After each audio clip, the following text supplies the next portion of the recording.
Olá, amigos de Safras e Mercado, sou o jornalista Alessandro Carvalho. Hoje é quarta-feira, dia 10 de julho, estamos começando o nosso programa pré-USDA. A gente vai falar sobre as expectativas para o relatório de oferta e demanda de julho do Departamento Norte-Americano de Agricultura, que será divulgado sexta-feira, a partir das 13 horas. A gente vai falar sobre soja, sobre milho e sobre trigo. Já cumprimento meus colegas, consultores de safras e mercado, Luiz Fernando Gutierrez Roque. Tudo bem, Luiz?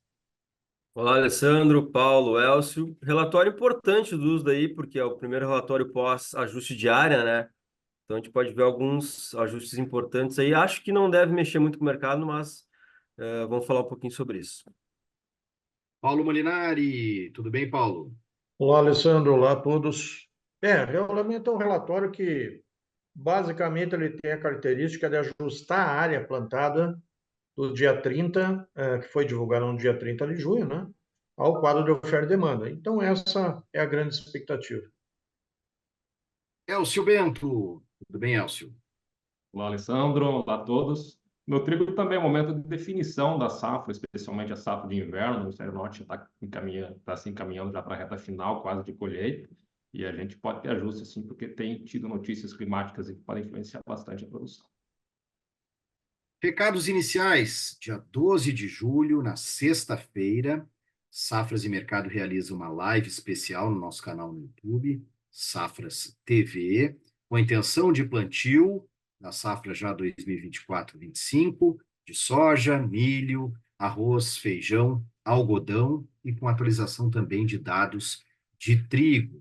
Estarão presentes nossos consultores de Safras e Mercado, apresentando os primeiros números já da safra 2024-2025 a partir das 14 horas na live. Não perca.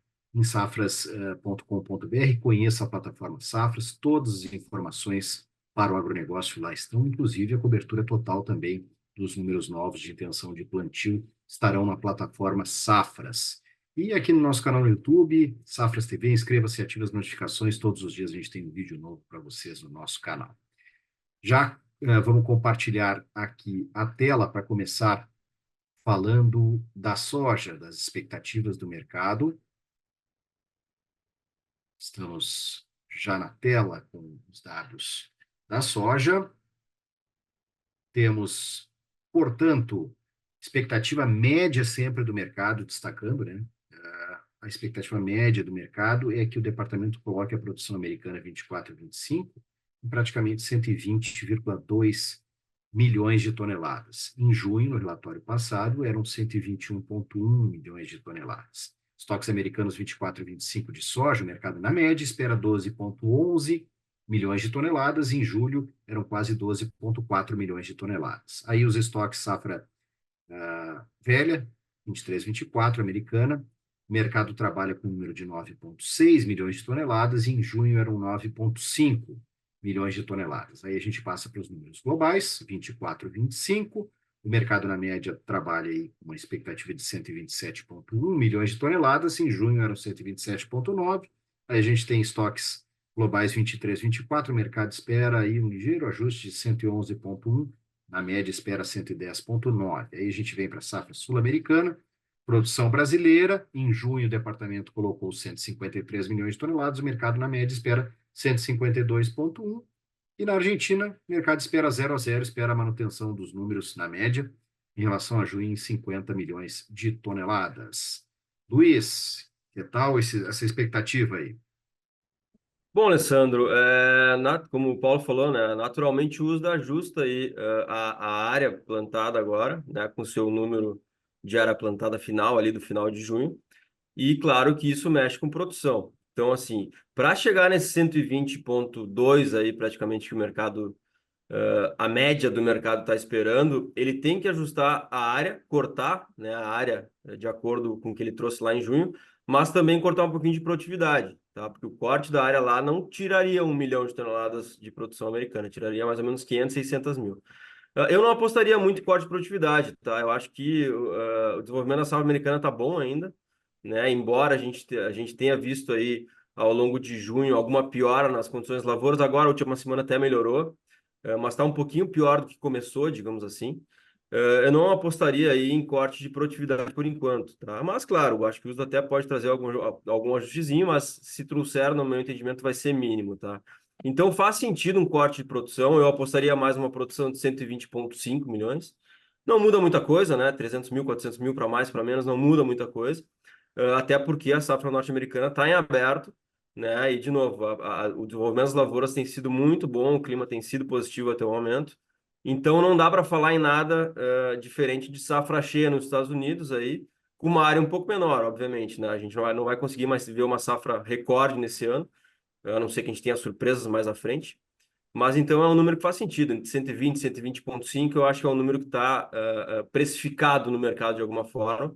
Naturalmente, isso também tende a trazer um ajuste de estoque, né? Com produção menor, usa tende a cortar um pouco o estoque, mas também não é esse 1 milhão também que vai ser cortado de estoque pela média do mercado, talvez algum ajustezinho aí negativo no lado da demanda, mas também nada que mude muita coisa, né? De 12,4 para 12,1 ou 12 é um estoque ainda bem maior do que o do ano passado, como a gente pode ver. Estoque 23, 24, ajuste para cima, porque os dados de estoques trimestrais norte-americanos já mostraram um estoque trimestral, né, até final de junho, maior do que o mercado estava esperando. Então, também faz sentido algum ajustezinho, nesse caso, positivo no estoque. Esses são os principais números, Alessandro. Claro, estoque global, obviamente, se cortar a safra americana, tem que cortar um pouquinho o estoque global. Então, assim, também nesse volume de soja não muda muita coisa, né?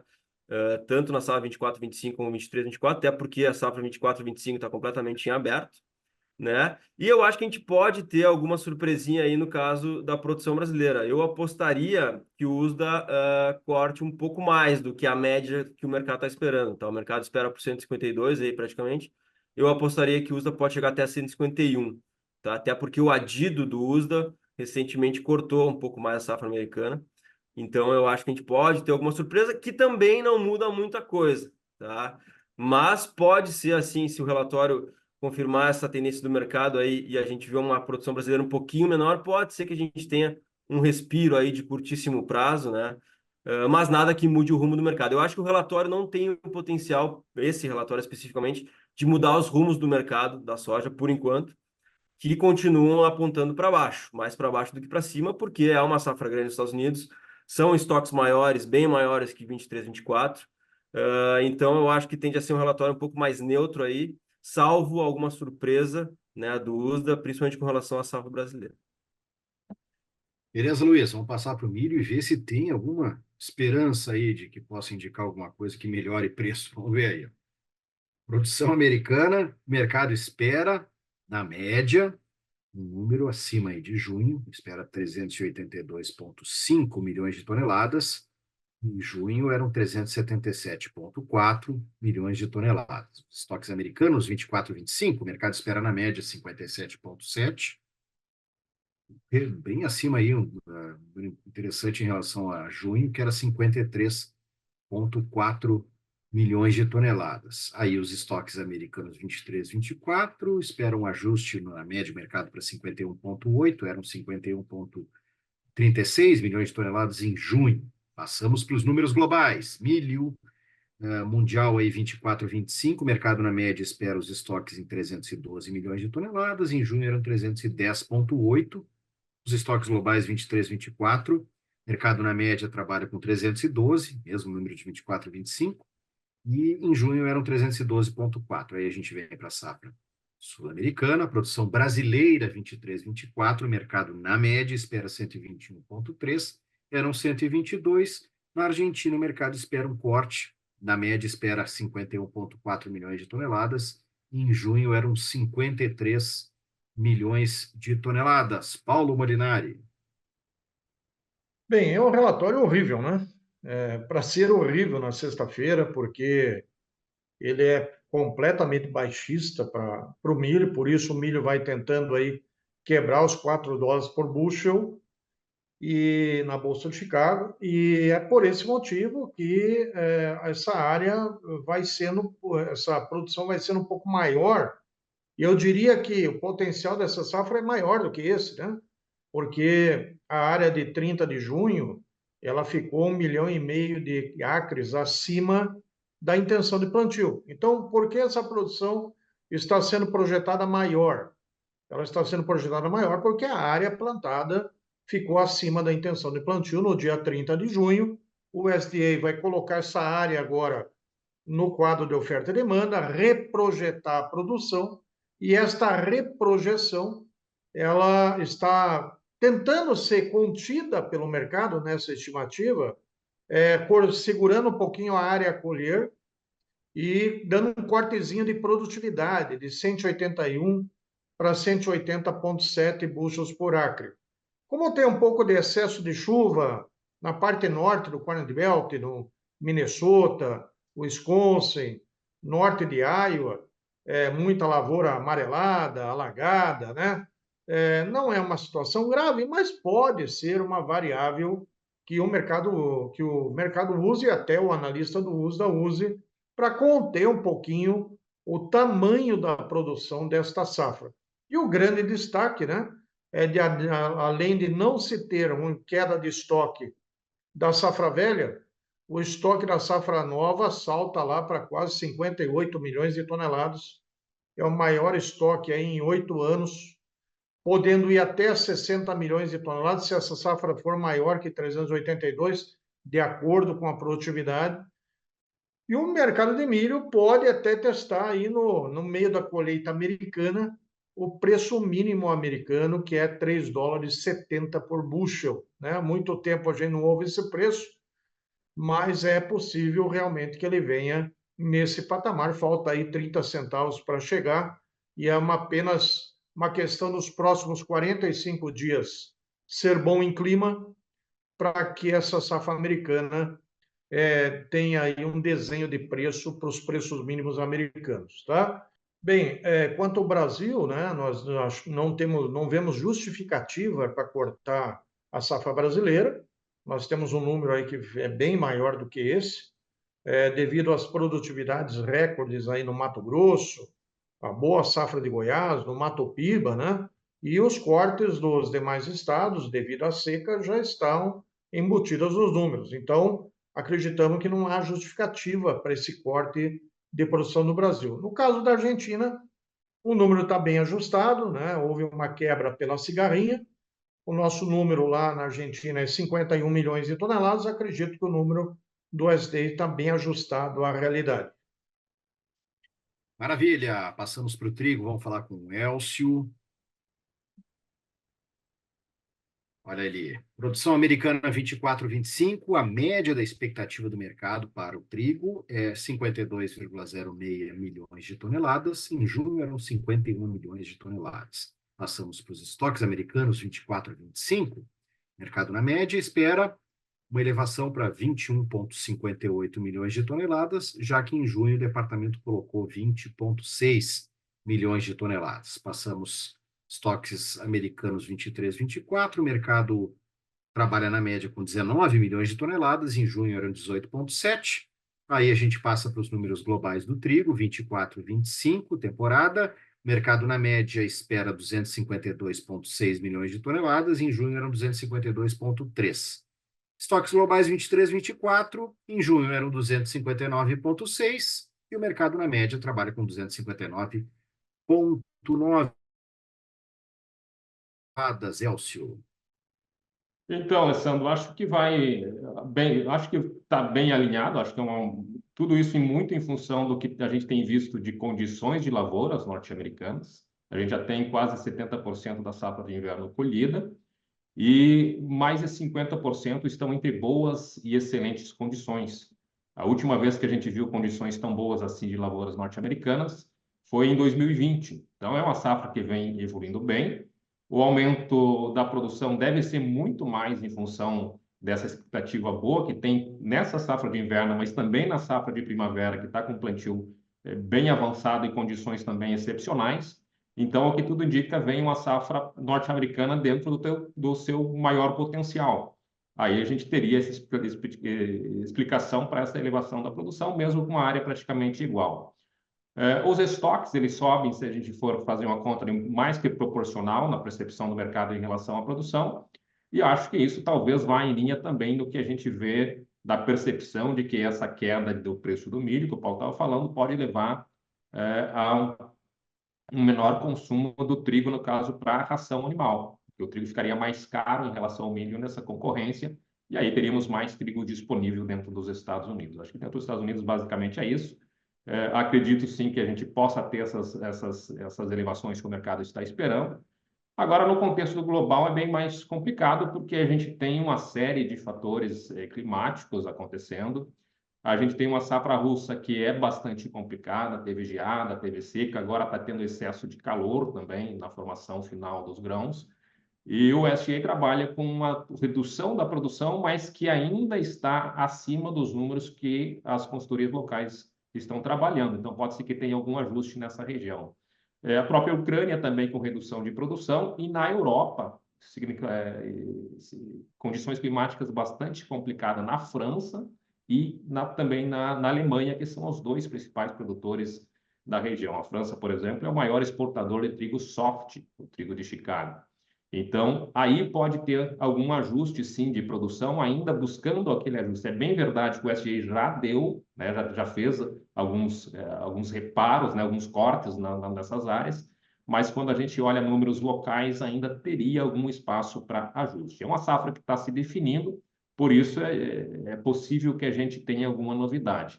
No hemisfério sul, aqui, a safra está em período de plantio, talvez o principal destaque que a gente tem são os números que a Bolsa de Rosário recentemente divulgou na Argentina e que dão conta de uma safra recorde, que pode ser uma safra em torno de 21 milhões de toneladas. Aqui nas safras a gente ainda trabalha com em torno de 18. E o USDA também está muito próximo desse 18, pode ser que tenha algum ajuste também. É um momento ainda de incerteza e também de consolidação. A gente está consolidando uma safra que tem vários fatores climáticos que podem interferir em produtividade, e por isso a gente não tem muito clareza de que a gente pode esperar em termos globais. Mas, de um modo geral, me parece que existe algum espaço para fazer ajustes ainda, em especial da safra da Europa e também da região do Mar Negro. Beleza, Elcio, vamos para uma rápida rodadinha aí de Bolsa de Chicago. Fechando no momento que estamos gravando. Temos aqui soja em grão, posição, acho que vamos falar de novembro, que tem mais negócio, né? Novembro, 10,67, uma queda de 1,2%. Luiz, não sei se tu queria falar de outro contrato, mas eu olhei aqui o que está mais movimentado. Não, o contrato mais importante é o novembro, né, Alessandro? Que é o Isso. que precifica a safra nova americana.